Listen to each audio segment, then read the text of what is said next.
Japanese Prime Minister Sanae Takaichi has responded to growing tensions with China by reaffirming Japan's commitment to dialogue, emphasizing the importance of maintaining stable relations despite differences over Taiwan. On November 26, 2025, Takaichi clarified her previous statements during a parliamentary debate, addressing the concerns raised by China in response to remarks she made earlier this month. Her clarification aims to ease the diplomatic strain that has escalated over Japan's position on Taiwan, particularly in the context of China's increasing military and political assertiveness. Takaichi's remarks on November 7, 2025, were made in response to a specific question posed by an opposition lawmaker during a parliamentary session. She had said that in the event of a Chinese attack on Taiwan, Japan could consider invoking its right of collective self-defense, a clause in Japan's constitution that allows the country to assist its allies in times of conflict. Takaichi's statement that such an attack could be seen as a survival-threatening situation for Japan has drawn sharp criticism from Beijing, which views Taiwan as a breakaway province that must ultimately reunite with mainland China.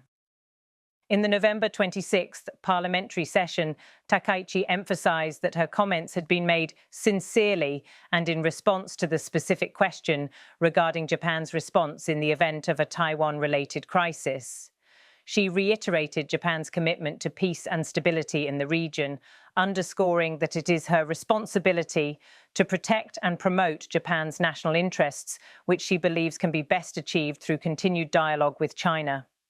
It is my responsibility to protect and maximize Japan's national interests by maintaining good relations with China through dialogue, Takaichi said during the debate. She also explained that her earlier remarks had been misunderstood, and she sought to reassure both the Japanese public and the international community that Japan's policy on Taiwan remained in line with its long-standing stance of peaceful engagement and non-interference. Tensions between Japan and China spiked following Takaichi's initial comments in early November. Beijing reacted strongly, accusing Takaichi of violating the One China principle, which holds that Taiwan is an integral part of Chinese territory.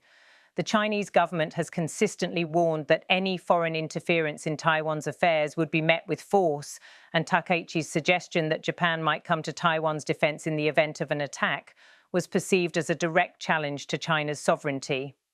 In response, Chinese Foreign Ministry spokesperson Mao Ning issued a stern statement demanding that Japan retract the erroneous remarks and affirm its commitment to the One China principle. We urge the Japanese side to take seriously what it has heard from China, reflect on and correct its wrongdoing, retract the erroneous remarks as soon as possible, and take concrete steps to own its commitments to China, Mao said during a regular press briefing on November 26th.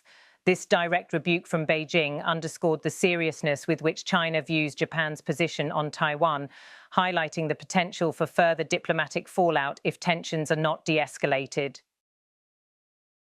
The Chinese government also signaled its displeasure through economic and diplomatic measures. In the wake of Takaichi's remarks, hundreds of thousands of Chinese tourists reportedly cancelled their planned trips to Japan, which significantly impacted Japan's tourism industry. In addition, China imposed a ban on Japanese seafood imports, further straining economic relations between the two nations. Beijing also postponed a trilateral cultural meeting between Japan, South Korea and China, a decision that Tokyo criticized as an overreaction to a statement made by one of Japan's leaders. The diplomatic rift was further compounded by China's criticism of Japan's public safety record. Mao Ning raised concerns about the safety of Chinese nationals in Japan, referencing reports of criminal incidents targeting Chinese citizens in the country. Public security in Japan is not quite sound at the moment, and criminal cases targeting Chinese nationals have happened frequently, Mao stated, urging Japan to take concrete actions to address the security concerns of Chinese nationals living and travelling in Japan. Despite these tensions, Japan has maintained its position that its policy toward Taiwan has not changed. The Japanese government issued a written reply in which it reaffirmed Takaichi's remarks as consistent with Japan's official stance.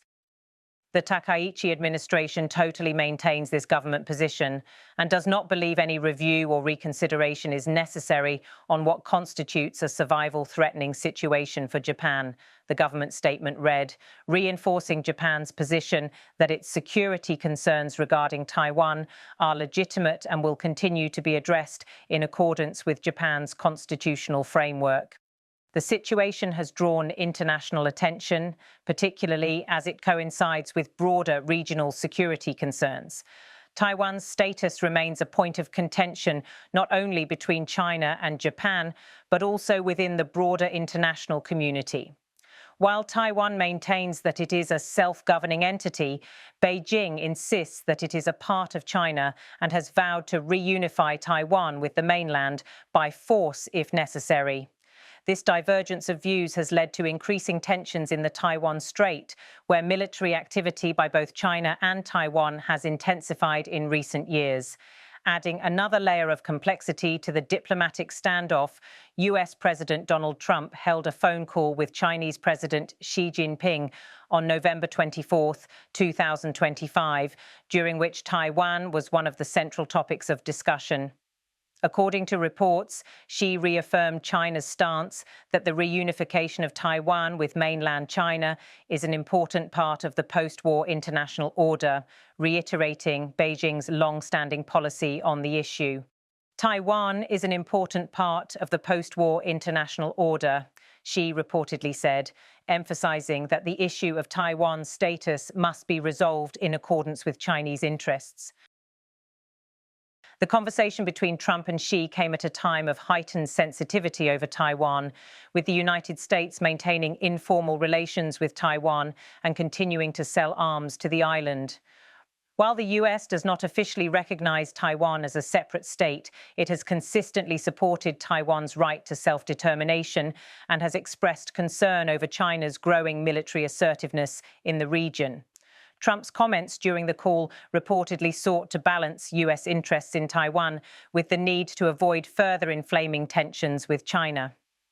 The following day, on November 25th, Prime Minister Takaichi held a phone conversation with President Trump, though the details of their discussion remain unclear. Tokyo's readout of the call did not mention whether Taiwan was discussed, leaving open questions about the role of the United States in mediating the tensions between Japan and China. However, the ongoing diplomatic back and forth between the two Asian powers indicates the complexity of the situation and the challenges facing global leaders as they navigate the delicate issue of Taiwan's future. Amid the growing tensions, Japan remains committed to seeking a diplomatic resolution with China. Takaichi's government has repeatedly stated that Japan seeks to avoid conflict and will continue to engage in dialogue with China to address differences. However, Japan's firm stance on its security concerns, particularly regarding Taiwan, suggests that the two countries may face continued friction in the coming months. As of now, the situation remains tense but fluid, with both Japan and China holding firm to their respective positions. The coming weeks and months will likely see further diplomatic maneuvering, with Japan striving to balance its security concerns with its desire for stable relations with China. At the same time, Beijing will continue to assert its position on Taiwan, unwilling to compromise on what it views as a core national interest. In conclusion, Japan's Prime Minister Sanae Takaichi has sought to clarify her previous remarks regarding Taiwan, reaffirming Japan's commitment to protecting its national interests through dialogue with China. Despite this effort, tensions remain high between the two nations, fueled by differing views on Taiwan and regional security. As diplomatic exchanges continue, the situation remains volatile, with no immediate resolution in sight.